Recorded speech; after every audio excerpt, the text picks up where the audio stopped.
Okay, we are with the Honorable Haruna Iddrisu, Member of Parliament for Tamale South and the Minister for Communications. Haruna, congratulations. Yeah, thank you, Doc. Good. First of all, I have to send you Africa Talks congratulations. I've already conveyed that to you. I've not forgotten that you were, and I hope you continue to be a strong part of Africa Talks. And I'm very happy I've been watching your performance from afar with sincere admiration. Congratulations. Yeah, thanks for the compliments. How has the job been so far? Very challenging. We need to mainstream ICT in all aspects of our public life, particularly in Ghana, to promote increased efficiency and to launch onto what we've described as a paperless phenomenon, reduce the volume of paper that is still being used within Ghana's public service for purpose of communication. And the thrust of our policy is to ensure that Ghanaians benefit from the opportunities that ICT offers, whether in the area of the telcos or telecommunication entities, or whether in the area of computerization or information and communication technology generally. Government is committed to providing modern infrastructure across the country for the building of networks to reduce the cost of doing business and to facilitate and provide an enabling environment for private sector participation and leadership in the ICT industry generally. Good. I've just remembered that in point of fact, you are already on Africa Talks TV, because I recorded you when you were at the launch of Vodafone in Ghana. I mean, as you know, I'm a political scientist. Let me go right to the point.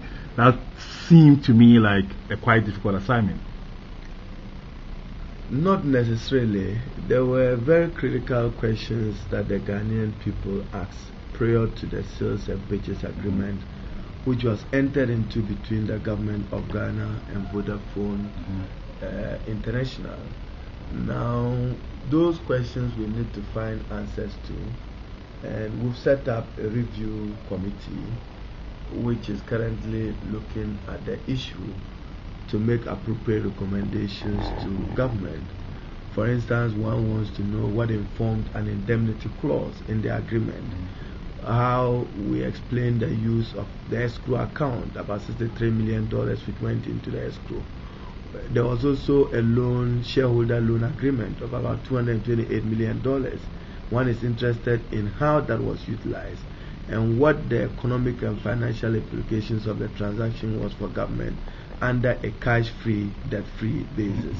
So these are all matters that the review committee is looking at. How is the review process going? Very open, very transparent. Any person with any useful information is free to get in touch with the chairman or members of the committee and to make those submissions to the committee for their considerations. I also cannot forget that you are the Member of Parliament, as I said before, for Tamale South. And I remember that on Africa Talks, I especially remember our session on the 6th of March 2002 with you, also now Deputy Minister Baba Jamal, Dr. T.M. Edu of African Studies. And you were very much pushing the rural-urban divide. ICT, we all talk about the digital divide in terms of nations, but there's also a local digital divide. There is, I agree with you perfectly. Even when you look at telephone penetration in Ghana, the concentration is more of an urban phenomenon and more of a mobile phenomenon. Very little have been done or achieved in the area of fixed telephony. There is still a digital divide between rural and urban Ghana and the north and the south in terms of the presence of ICT opportunity. We are committed to closing the digital divide not only between the developed and the developing countries, but between underserved and unserved areas of Ghana. And the focus of government is to deploy modern infrastructure to every part of Ghana. It's a commitment of Ghana to ensure that there's modern fiber infrastructure, at least in every district capital, and then we can launch onto the 1 mile effect. let's talk about Tamale in particular. I must confess, I've not done research in Tamale on these issues. I know I have a friend, and Johnny, I've forgotten his surname, who has a very interesting, and in point of fact, I think that as of now, there's a Dutch affiliated operation, and Jinx, I think, is now very much centered around Tamale because of Johnny, I've forgotten his second name, forgive me. I also know, in fact, a point I've used at various conferences around the world. The Vice President went to launch, I've not seen it yet, an ICT center in Tamale, I think funded by GCNet as part of their corporate social responsibility. And the Vice President, the former Vice President, I'm sorry, Mr. Alhaji Aliu, made a point that what can we do, what connections can we draw between the new technology and the weaving of smokes?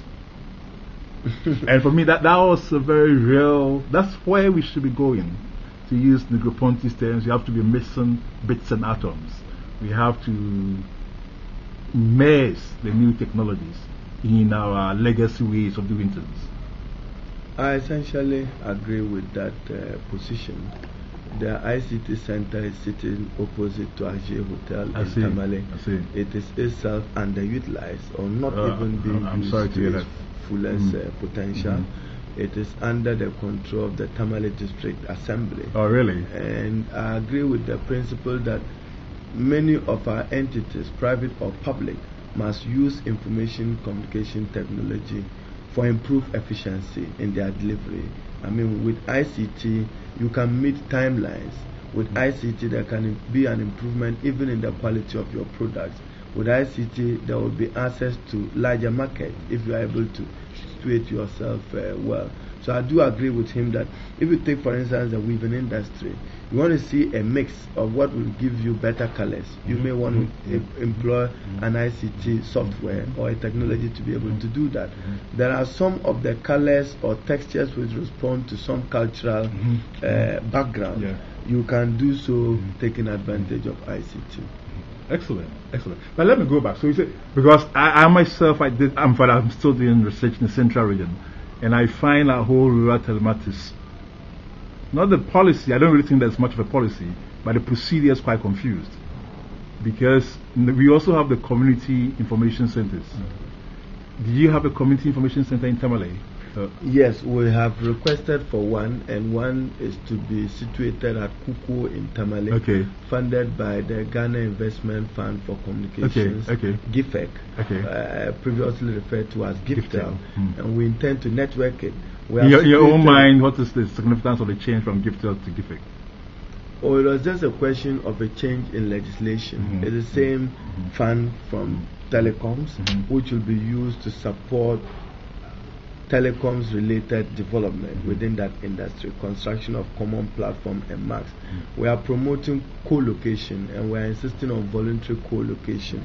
The siting of marks have become a major issue of concern with the environmental and health hazards that it poses to the Ghanaian public, and we need to regulate who puts what where. And we are also encouraging the mobile service providers to voluntarily co-locate. Yeah, well, Honorable, I must say, I was hoping that the move from, I must confess, I haven't really looked at the move from Gifted to GIFEC very seriously.